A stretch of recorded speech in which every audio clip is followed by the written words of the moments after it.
Hi, everyone. My name is Rik Alvarez. Thank you for having me at the show. Thank you, Colin and Elise, for inviting me. For those of you who don't know, I used to work at Weijing. I'm just kidding. I started my career writing some books back in the day when I was a little kid in high school, back in 1998. I wrote some books on Transformers collecting back when eBay was still innocent and you can get a Dino King for $400 and a sealed Overlord for $300. From there, I became friends with a few of the folks over at Hasbro. And when Brian Savage took over for OTFCC and he started BotCon up again, Hasbro came knocking on my door and they asked me to advise him and help him out because he didn't really know a lot about Transformers. He's a G.I. Joe guy. I don't know if you guys know that. And then after 5 years of working with FunPub, Hasbro came knocking again and asked if I'd join their team full time. And I became the creative manager for the Transformers and G.I. Joe properties at Hasbro. So Colin asked me if I'd be willing to talk about some of the behind the scenes stuff. I'm happy to. He said movie 4, so we can talk about movie 4 for a little bit. And if there's anything, I worked on Transformers Prime. If anyone wants me to talk about all the stuff that never came out on Transformers Prime, it's actually pronounced Prime. So when I first got hired at Hasbro, I told my friend Chuck that it's not pronounced Ravage. It's actually Ravage. And I forgot, I just told him that. And like 5 years later, he's like, were you kidding when you said it's Ravage? Because I said that to someone and they're like, no. So I've learned to be a little more careful of what I say. So we could talk about Transformers the movie. I came on board at Hasbro at the tail end of Revenge of the Fallen as that was wrapping up production. One of the first things I worked on was, does Jetfire have the ability to space bridge? And what do we call that? So I was there right at the start of development for Dark of the Moon and all through Age of Extinction. So Age of Extinction, Michael Bay wasn't sure if he was going to come back. And I think it was at the Dark of the Moon premiere, old man Aaron Archer said, we got another movie we want you to do. It's called Mask. And he's like, no, I can't do a car movie. I'm done doing car movies. 2 Transformers movies later.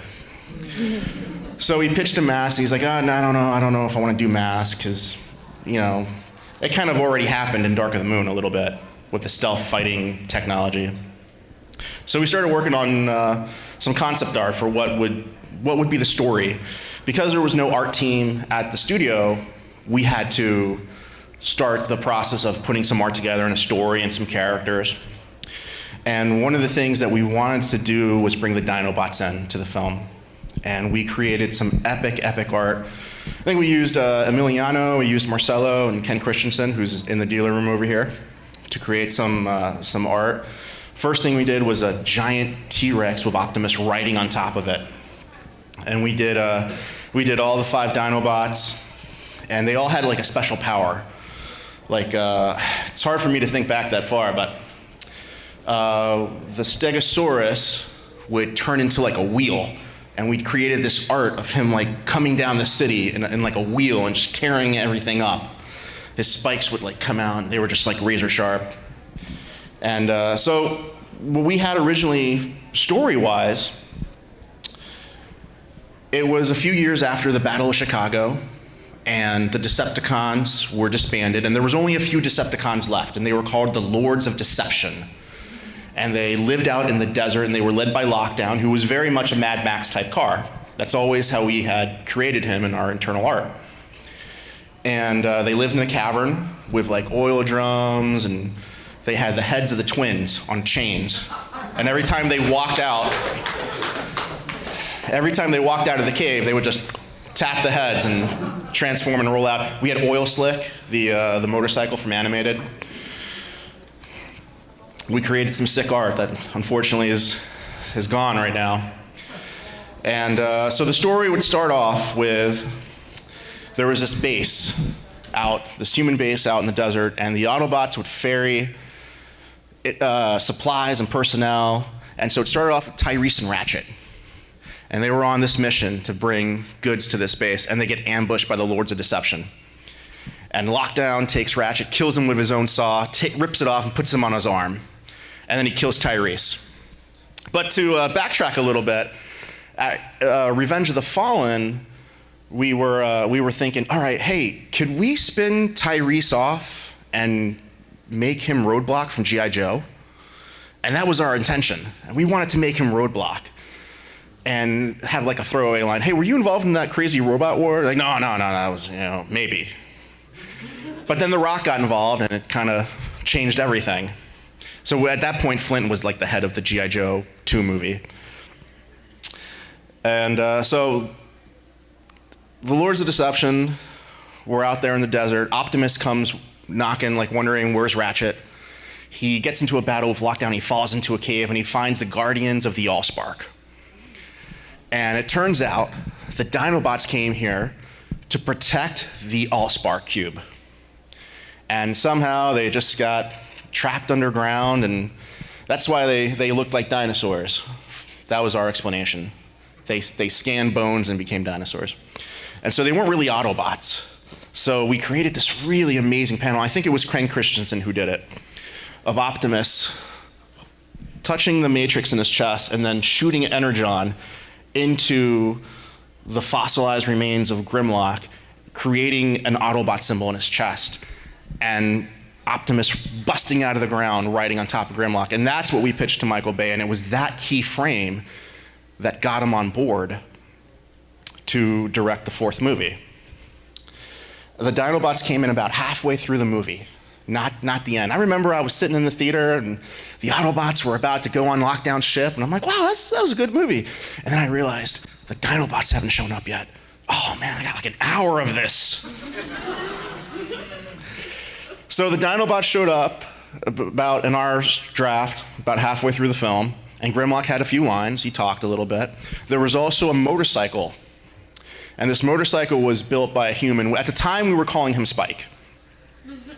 And his dad worked at the military base, and he salvaged parts from the base, and he built this transforming motorcycle.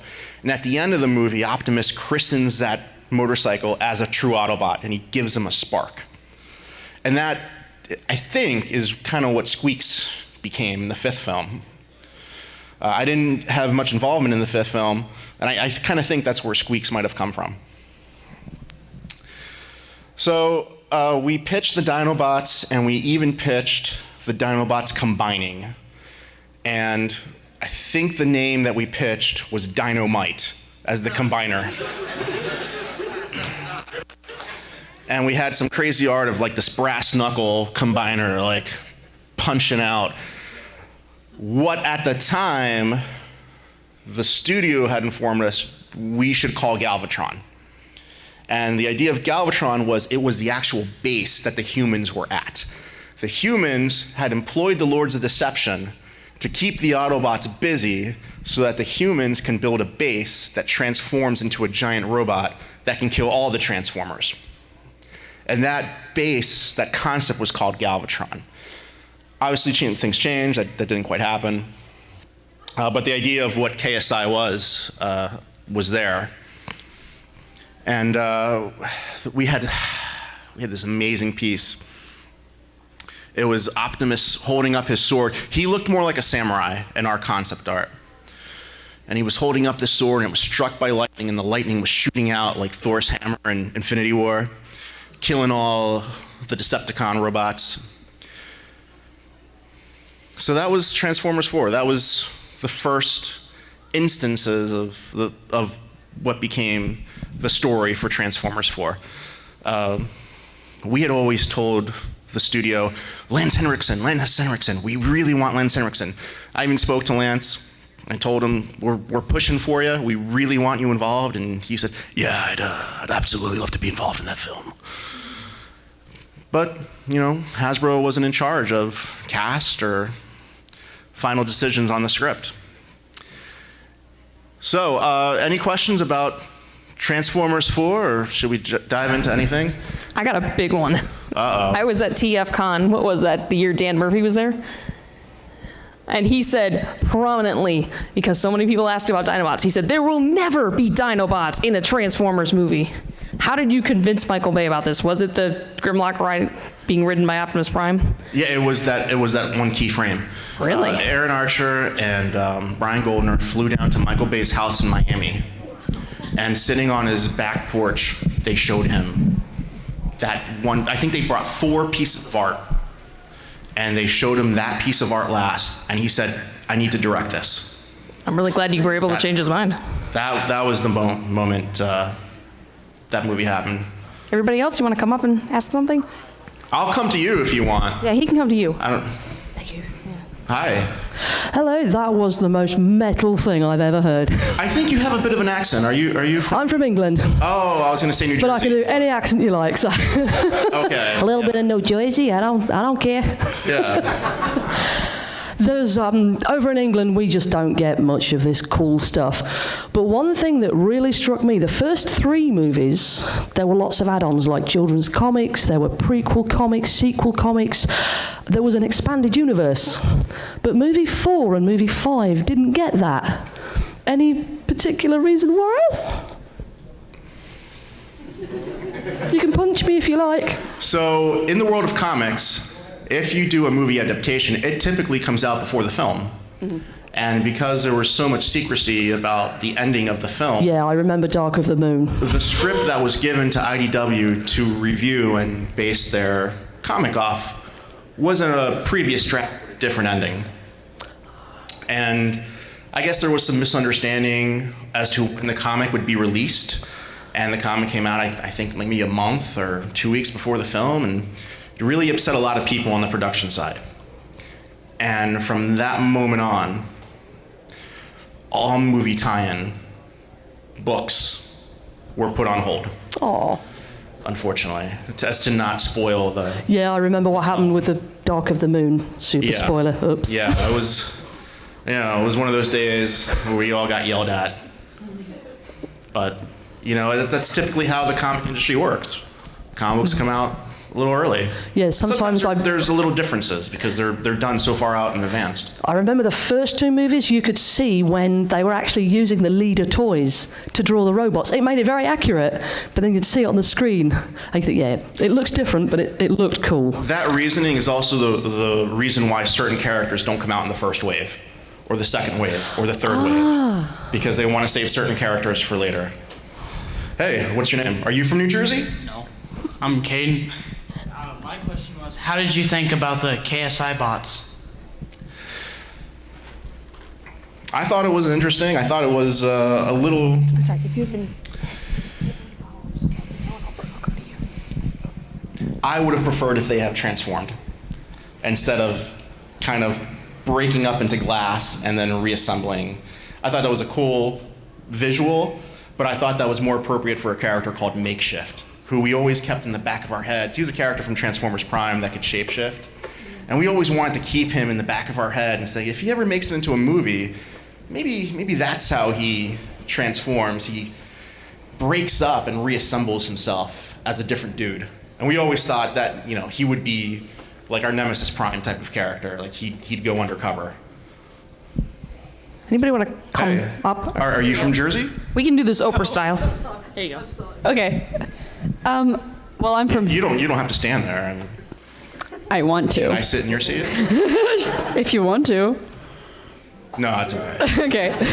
I was just wondering why. I guess why have Optimus in the? You said your concept for Optimus in the 4th movie was more of a samurai design. Why have him in more of a samurai design? Just because it looked cool? That was just our artistic choice. That was Aaron was the vice president in charge of Transformers, and his design theory states the following: a true designer has a samurai sword on their desk. And so there were certain guys that had swords on their desk, and he gave me the Storm Shadow sword from the film for me to have on my desk. And that was just what he was feeling. It's nothing that, we weren't necessarily trying to push that on the studio. It was just just the feel at the time. We were very much into samurais at that point.